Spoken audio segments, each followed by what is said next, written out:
Ang matabang lupa lagalig sa bulkan ay mainam taniman ng palay, niyog at tabaka na mga pangangahing produkto agrikultural ng rehiyon. Ang iba pang panani ay niyog, kape, tubo, kalamansi, pinya, mais, pidi, saging, talong, kamatis, ang mga halamang uga. Ang Bicol ay kilala bilang ng rehiyon ng abaka sa Pilipinas.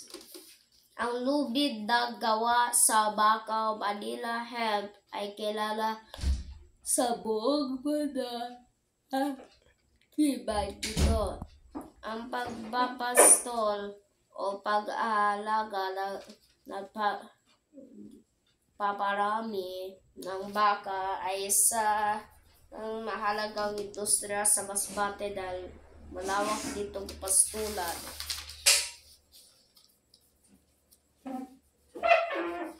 Ang mga industriyang pantahanan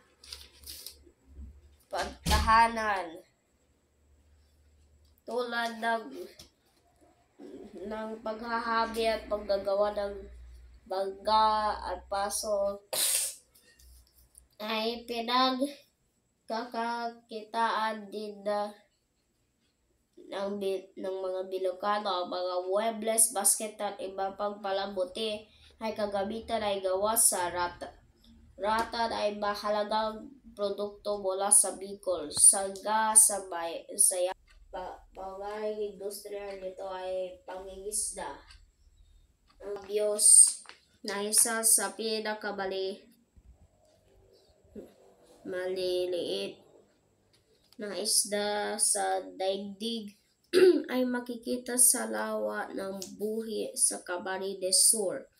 Masigla rin ang pagbibida sa rehiyon, sagana sa mga mineral tulad ng ginto, pilak, tanso, tinga, zinc, manganese, apog, marble, osphir, or sulfur, or yeso, or gypsum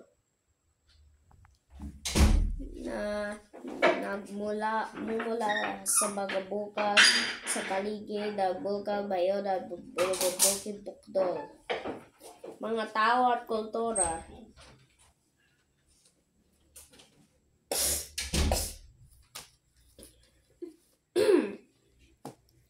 Ang mga mamamayan sa rehiyon ay tinatawag na Bilokano. May mga agtaring naninirahan dito lalo na sa paligid ng bundok Iriga. Ang mga pangangahing wika sa rehiyon ay Biko, Cebuano at Tagalog.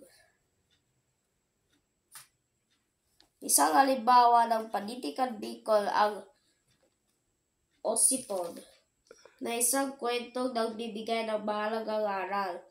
Ang sinaunang epikong Ibalon ay nagsasalaysay tungkol sa pagtatag ng mga unang babayanan sa rehiyon. Mayroon ding mga kwentong Bicol na nagtatapok sa mga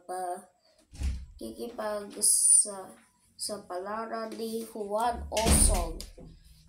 Isa namang kilalang awitin mula sa Bicol ang Saraw Bangge. Relihiyoso ang mga Bilokano na tutunghayal sa kanilang pagdiriwang ng maraming pistahang panrelihiyon. Nangangahing sa